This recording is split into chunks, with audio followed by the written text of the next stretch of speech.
My next guest, well, she had childhood cancer and then she got over that and she studied hard. She became a corporate lawyer, quite a successful one, I understand, and then thought, I'm going to throw it all in. I'm going to go back to school. I'm going to learn medicine and I'm going to research the cancer that afflicted me as a child. It's pretty remarkable. Her name's Ashleigh Lester. Good morning, Ashleigh. Morning, Gareth. Appreciate your time. That's quite a journey.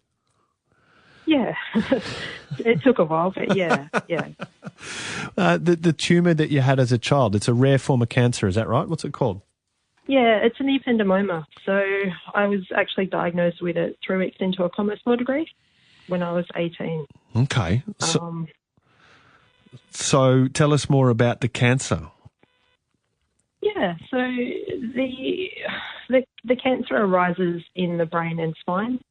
Normally in kids it's in the brain, but somehow mine ended up in the spine, and basically was causing pains in my legs, and quite severe, and basically X-ray and CT scan revealed it, and the following week I was having 15 hours of surgery to remove the tumour.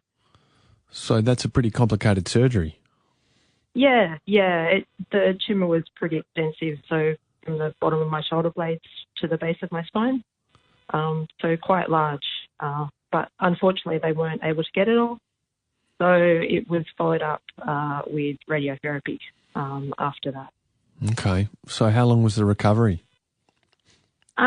Well, after surgery, I wasn't able to move. I had no movement below the waist. So, and they weren't sure what sort of movement I'd get back. So recovery, progressing through all the frames and crutches and what have you, took about 9 months to get back to walking unaided, and sort of in a form where I could return to uni and progress with the commerce law degree that I'd started. So that's a pretty remarkable effort. Did you have to put all that on hold while you were going through this treatment? Yeah, I spent 3 months in hospital originally at the time of treatment, and then was sort of discharged back to my parents' place to focus on the physio side and learning to walk again. Okay. So, yeah, it was pretty intense. Sounds like it. So in due course, you go back to your studies, you graduate, you get a good job, and you're climbing the ladder in the corporate law world. Yeah. I guess one thing I was told at the time after surgery, I was told that the tumour would grow again. It could be months, it could be years, and at best the radiotherapy would only slow it. So I had originally planned to be an investment banker, but I guess being told that information that you've got a tumour that's still there, likely to grow again, it came as a bit of a reality check. My plans to work hard, become an investment banker, seemed a little bit futile when you might not live long enough to finish the degree, let alone enjoy the benefits of it. So yes, I did go back to the commerce law degree, but having found a little more interesting, I eventually, went that route. Okay.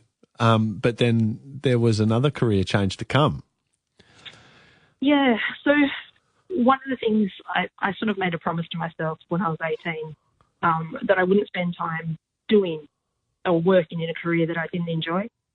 And I guess after 7 years full-time work as a solicitor, the constant pressures to meet billable hours, and I guess a little bit of a sense of frustration that despite all the work you put into preparing claims for hearing, most tended to be settled, given it was cheaper than successfully defending them. So it was a little bit of, I'm not really enjoying this anymore. And I guess the promise I'd sort of made to my 18-year-old self came back to hit home. What is it that you really want to do? And knowing that I had bits of tumour throughout my spine still that were likely to grow again and require treatment, it was sort of a little bit frustrating also that 12 years on from diagnosis, there was still no new treatments for ependymoma.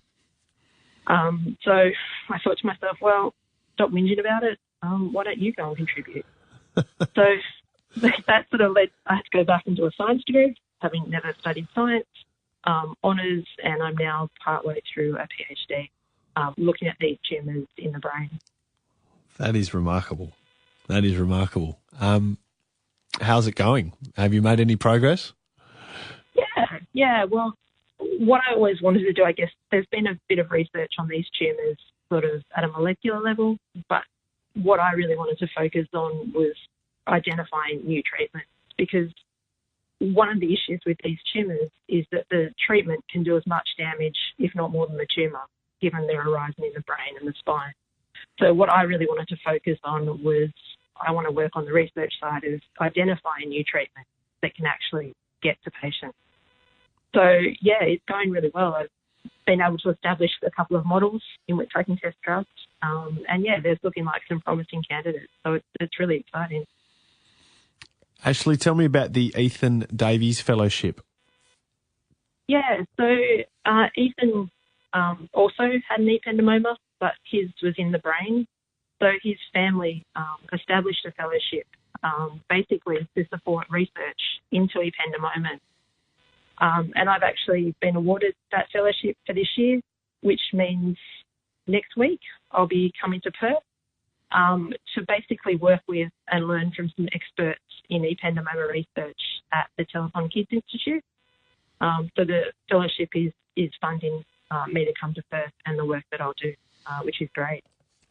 Ethan's father, Shannon, is an old high school mate of mine, and I know the family has had some pretty tough moments and some pretty hairy moments, but he's a terrific guy, and I think it's a little bit like yourself. They've turned some adversity into something really positive, so it's good to hear how that contribution is sort of is contributing to making a real difference around this rare cancer. Yeah, it's really great. With limited funds for medical research, it's great. It's really important, and hopefully it will make a difference. So we understand there's tickets available for this breakfast that you're presenting at. How can people get a hold of that? Yeah, I gather if you Google the Ethan Davies Fellowship, there's a website and you can get information there.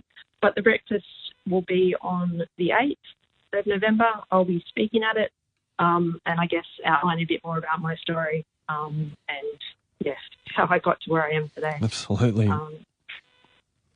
Well, keep searching, and keep us posted, will you, Ashleigh? When you solve it, let us know.